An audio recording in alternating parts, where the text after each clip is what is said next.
presented by Albina Recording Studio, Simla। ए बाबा खेली के तनो पबजी हो याद हवे बड़ी लबजी हो।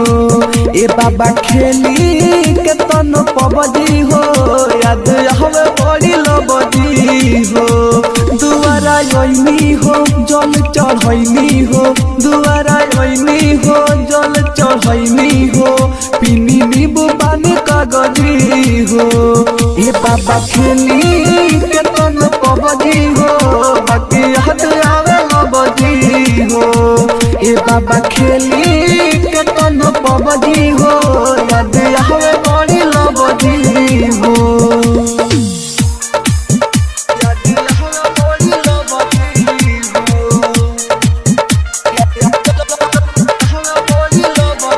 कंचन इब्राहिमपुर।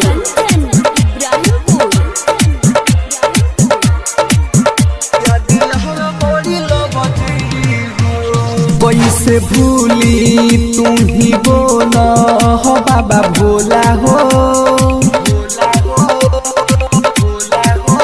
जब घूमे जाई के नहू हंसेला टोला हो। कैसे भूली तू ही बोला हो बाबा भोला हो। जब घूमे जाई के नहू हंसे सब टोला हो। भूख नहीं लगे कैसे खाही रोटी सब दी हो। ए बाबा खेली के तनो पबजी हो बड़ी याद आवे लबजी हो। ए बाबा खेली के तनो पबजी हो बड़ी याद आवे लबजी हो।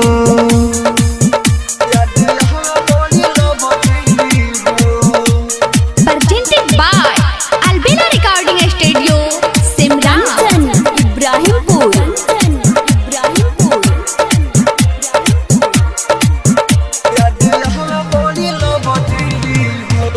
पैनी देव घर इहे पूछे हे बाबा बताओ हो।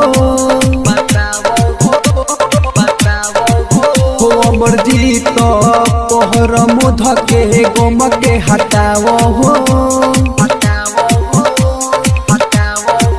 पैनी देव घर इहे पूछे हे बाबा बताओ हो। हो अमर जीत हो पहर मुध के गम के हटावा हो। गुडू गोल्डन पैसे के बोला बजी हो। ए बाबा खेली के तनो पबजी हो बाकी याद आवे लबजी हो। ए बाबा खेली के तनो पबजी हो बाकी याद आवे लबजी हो।